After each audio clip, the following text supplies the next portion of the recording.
السلام علیکم dear students, آج ہم درس الثانی کا حصہ الف اور حصہ بے پڑھیں گے سورہ انفال میں۔ بسم اللہ الرحمن الرحیم۔ آیت نمبر 29۔ یا ایھا الذین آمنوا ان تتقوا اللہ یجعل لکم فرقانا ویکفر عنکم سیئاتکم ویغفر لکم واللہ ذو الفضل العظیم۔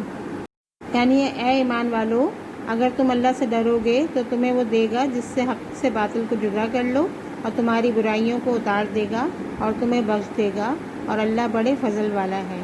ان آیات میں اللہ تعالیٰ بیان کر رہے ہیں کہ اگر تم اللہ سے ڈر کر راہ تقویٰ کو اختیار کرو گے تو خدا تمہارے اور تمہارے مخالفوں کے درمیان میں فیصلہ کر دے گا۔ وہ دنیا میں بھی تم کو عزت دے گا اور ان کو ذلیل کرے گا جس طرح بدر کے میدان میں ان کو ذلیل کیا، اور آخرت میں بھی تمہیں ہمیشہ نوازے گا، یعنی جنت تمہارا انعام ہوگی اور دوزخ ان کا ٹھکانہ ہوگا۔ اور یہ کہ تقویٰ کی برکت سے اللہ تعالیٰ تم میں حق و باطل اور نیک و بد میں تمیز کرنے کا، فیصلہ کرنے کی خوبی ڈال دے گا، کیونکہ اللہ تعالیٰ بزرگی اور برتری والا ہے۔ وہ چاہتا ہے کہ تم تقویٰ اختیار کرو تاکہ وہ تمہیں تقویٰ کے انعام و اکرام سے نواز سکے، اور تقویٰ کا اس سے بڑا انعام کیا ہوگا کہ اللہ تعالیٰ تمہیں فیصلہ کرنے کی تمیز دے گا۔ آیت نمبر 30۔ وَإِذْ يَمْكُرُ بِكَ الَّذِينَ، تم یاد کرو اس وقت کو جب تم سے مکر کیا کرتے تھے، کفرو کافر، لیثبتوکا کہ تم کو بند کر دیں، اور یقتلوکا اور تم کو قید کر دیں، اور یخرجوکا اور تم کو نکال دیں، وَيَمْكُرُونَ وَيَمْكُرُ اللَّهُ وہ اپنا سا مکر کرتے تھے اور اللہ اپنی تدبیر کرتا تھا، واللہ خیر الماکرین اور اللہ کی خفیہ تدبیر سب سے بہتر ہے۔ ڈیئر اسٹوڈنٹ، اس آیت کے اندر اس واقعے کا ذکر ہے کہ ہجرت سے پہلے جب کفار مکہ جو ہے وہ دارالندوہ میں جمع ہو کر ایک دوسرے سے مشورہ کر رہے تھے کہ حضور اکرم صلی اللہ علیہ وسلم سے متعلق کیا کیا جائے، ان کا زور بڑھتا چلا جا رہا ہے، اگر لوگ زیادہ ہو گئے ان کی طرف تو ان سے مقابلہ کرنا ہمارے لیے مشکل ہو جائے گا۔ اس وقت لوگوں نے مختلف رائے دی، کوئی کہتا تھا کہ حضور صلی اللہ علیہ وسلم کو قید کر کے زخمی کر دیا جائے، کوئی کہتا تھا کہ ان کو وطن سے نکال دیا جائے تاکہ ہمیں ان کے خوف سے نجات ملے۔ آخر میں ابو جہل جو ہے اس نے یہ مشورہ دیا کہ تمام عرب کے قبائل میں سے ایک نوجوان کو منتخب کیا جائے اور وہ براہ راست حضور اکرم صلی اللہ علیہ وسلم پر قاتلانہ حملہ کرے۔ اس طرح یہ ہوگا کہ تمام عرب جو ہیں وہ قبائل سے لڑنے سے قاصر رہیں گے اور دیت بھی تمام قبائل میں تقسیم ہو جائے گی۔ وہ یہ تدبیر کر رہے تھے اور اللہ تعالیٰ اپنی تدبیر کر رہا تھا۔ اللہ تعالیٰ نے فرشتے کے ذریعے حضرت اکرم صلی اللہ علیہ وسلم کو مطلع کیا، اور حضور اکرم صلی اللہ علیہ وسلم نے اپنے بستر پر حضرت علی کو لٹایا اور اسی مجمع کے سامنے سے نکل کر آنکھوں سے اوجھل ہو گئے۔ تو یہ اللہ تعالیٰ کی تدبیر تھی، اور اللہ تعالیٰ نے حضرت علی کو اور حضرت حضور اکرم صلی اللہ علیہ وسلم کو کوئی نقصان بھی نہ پہنچنے دیا۔ جن لوگوں نے بھی یہ تدبیر کی تھی وہ جنگ بدر میں مارے گئے، 70 جو سردار مارے گئے تھے ان میں ابو جہل بھی شامل تھا۔ تو اس میں پہلی بات یہ جواب واضح کی جا رہی ہے کہ اللہ اگر مومنوں کا ساتھ ہو تو اس کا کوئی کچھ نہیں بگاڑ سکتا۔ تو جس طرح اللہ تعالیٰ نے پیغمبر صلی اللہ علیہ وسلم کو بچایا، تو اسی طرح وہ مکے میں رہنے والے لوگوں کو بھی ان لوگوں سے محفوظ رکھے گا۔ آیت نمبر 31۔ وَإِذَا تُتْلَىٰ عَلَيْهِمْ اور جب ان پر پڑھی جاتی ہیں آیاتنا ہماری آیتیں، قالوا کہتے ہیں، قد سمعنا ہم نے سن لیا، لو نشاء لقلنا مثل هذا ان هذا الا اساطیر الاولین، اساطیر الاولین پہلوں کی کہانیاں۔ اور جب ان پر ہماری آیتیں پڑھی جائیں تو کہتے ہیں ہاں ہم نے سنا، ہم چاہتے تو ایسی ہم بھی کہہ دیتے، یہ تو نہیں ہے مگر کوئی اگلوں کی قصے۔ ان آیات میں کفار کی جہالت بیان کی جا رہی ہے کہ جب ان کو قرآن کی آیتیں پڑھ کے سنائی جاتی ہیں تو کہتے ہیں ہاں ہم نے سن لی۔ انہی میں سے ایک نضر بن حارث تھا، وہ کہتا تھا اگر ہم چاہیں تو ہم قرآن جیسا کلام بنا لائیں، اس میں قصے کہانیوں کے سوا رکھا ہی کیا ہے۔ تو پھر اللہ یہ بتاتا ہے کہ تو ہم تو سارے جھگڑے قرآن سے ہی نمٹاتے ہیں، انہی سے ان کا فیصلہ کرتے ہیں، اور اگر تم یہ چاہتے ہو کہ بنا سکتے ہو تو پھر ابھی تک بنائی کیوں نہیں؟ دیکھو ہم تو ان کا فیصلہ انہی سے کرتے ہیں، اگر یہ قصے کہانیاں ہیں تو کیا تم نے بدر میں دیکھ نہیں لیا کہ جیسا تم لوگوں سے پہلے لوگوں پہ عذاب آیا تم پر بھی ویسا ہی عذاب۔ آیت نمبر 32۔ وَإِذْ قَالُوا اللَّهُمَّ إِنْ كَانَ هَذَا هُوَ الْحَقُّ مِنْ عِنْدِكَ فَأَمْطِرْ عَلَيْنَا حِجَارَةً مِنَ السَّمَاءِ أَوْ ائْتِنَا بِعَذَابٍ أَلِيمٍ، اور بولے کفار کہ اے اللہ اگر یہی قرآن تیری طرف سے حق ہے تو ہم پر آسمان سے پتھر برسا یا کوئی دردناک عذاب ہم پہ لا۔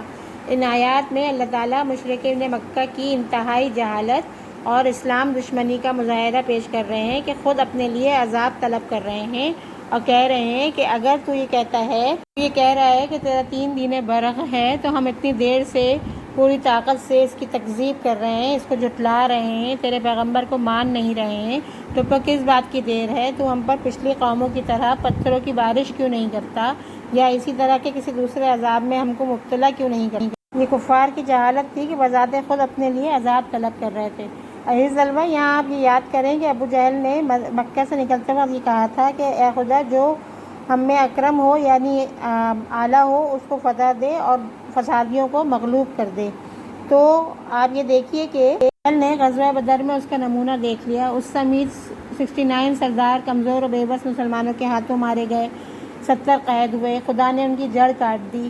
بے شک ان پر قوم لوط کی طرح پتھر نہیں برسے، لیکن چند کنکریاں جو اللہ نے حضور کے ہاتھ سے پھینکوائیں انہوں نے کافروں کی جڑ کاٹ ڈالی۔ آیت نمبر 33، وَمَا كَانَ اللَّهُ لِيُعَذِّبَهُمْ وَأَنْتَ فِيهِمْ وَمَا كَانَ اللَّهُ مُعَذِّبَهُمْ وَهُمْ يَسْتَغْفِرُونَ۔ اور اللہ کا کام نہیں ہے کہ انہیں عذاب کرے جب تک اے محبوب تم ان میں تشریف فرما ہو، اور اللہ انہیں عذاب کرنے والا نہیں جب تک وہ بخشش مانگ رہے ہیں۔ ان آیات میں یہ بتایا جا رہا ہے کہ اللہ تعالیٰ مشرکین یا کافرین پر عذاب کیوں نہیں کرتا۔ اس کی ایک بڑی وجہ تو یہ ہے کہ یہ اللہ کی سنت ہے کہ جب تک اللہ کا پیغمبر کسی قوم میں موجود رہتا ہے اللہ تعالیٰ اس قوم پر عذاب نہیں کرتا۔ یعنی جب اللہ کسی قوم کو عذاب دینے کا ارادہ کرتا ہے تو پہلے اپنے پیغمبر کو وہاں سے ہٹا لیتا ہے، جس طرح حضور اکرم صلی اللہ علیہ وسلم کو مکہ سے مدینہ کی طرف ہجرت فرما دی، اس کے بعد مکہ بدر کا معرکہ پیش آیا، یعنی حضور اکرم صلی اللہ علیہ وسلم ان کے درمیان موجود نہ تھے۔ اس طرح دوسری وجہ یہ ہوتی ہے کہ جس قوم میں چاہے مسلم چاہے غیر مسلم کوئی بھی اگر مغفرت طلب کرتے رہیں اور توبہ کرتے رہیں تو بڑے سے بڑے گناہ کے باوجود اللہ تعالیٰ ان پر عذاب نہیں کرتا۔ تو اسی طرح اس قوم کے اندر بھی حضور اکرم صلی اللہ علیہ وسلم موجود ہیں اور لوگ بھی مستقل توبہ کرتے جا رہے ہیں، اس لیے اللہ تعالیٰ ان پر اپنا عذاب نازل نہیں کر رہا، لیکن اگر وہ شرارت کریں گے تو اللہ کی طرف سے ان کو ضرور بالضرور خبردار کیا جائے۔ آیت نمبر 34، وَمَا لَهُمْ أَلَّا يُعَذِّبَهُمُ اللَّهُ وَهُمْ يَصُدُّونَ عَنِ الْمَسْجِدِ الْحَرَامِ وَمَا كَانُوا أَوْلِيَاءَهُ إِنْ أَوْلِيَاؤُهُ إِلَّا الْمُتَّقُونَ وَلَكِنَّ أَكْثَرَهُمْ لَا يَعْلَمُونَ۔ ترجمہ، اور انہیں کیا ہے کہ اللہ انہیں عذاب نہ کرے، وہ تو مسجد حرام سے روکتے رہے ہیں اور وہ اس کے اہل نہیں ہیں، اس کے اہل تو پرہیزگار ہی ہیں مگر ان میں اکثر کو علم نہیں ہے۔ ان آیات میں بتایا جا رہا ہے کہ ایک تو یہ 2 وجہ ہیں کہ ان میں اللہ کے پیغمبر موجود ہیں اور مغفرت ہو رہی ہے، اس لیے ان پہ عذاب نہیں ہو رہا، ورنہ ان کی شرارتیں تو ایسی ہیں کہ ان پر فوراً عذاب آ جانا چاہیے۔ اس سے بڑا ظلم کیا ہوگا کہ وہ اللہ کے ماننے والوں کو حرم میں آنے سے روکتے ہیں، عبادت سے طرح طرح سے روکتے ہیں، اور یہ کوشش کرتے ہیں کہ یہ مسلمان جو ہیں مکہ سے ہمیشہ کے لیے نکل جائیں اور خدا کے پاس بندے جو ہیں وہ حرم میں نہ آئیں، اور جواز یہ پیش کرتے ہیں مشرکین مکہ کہ ہم اولاد ابراہیم میں سے ہیں اور اچھے قبیلے سے تعلق رکھتے ہیں، اس لیے ہم کعبہ شریف کے جو ہے وہ نگران ہیں اور ہماری مرضی ہے ہم جس کو چاہیں اندر آنے دیں اور جس کو چاہیں ہم اندر نہ آنے دیں، لیکن وہ یہ ان کی جہالت ہے اور اس جہالت کا کوئی جواب نہیں، سزا ہی اس کے لیے کافی ہے۔ ان آیات میں اللہ تعالیٰ نے بتا دیا کہ کعبے کا متولی ہونا تمہارا موروثی حق نہیں ہے، بلکہ جو لوگ پرہیزگار ہیں وہی اس کعبے کے متولی ہو سکتے ہیں۔ آیت نمبر 35، وَمَا كَانَ صَلَاتُهُمْ عِندَ الْبَيْتِ إِلَّا مُكَاءً وَتَصْدِيَةً فَذُوقُوا الْعَذَابَ بِمَا كُنتُمْ تَكْفُرُونَ۔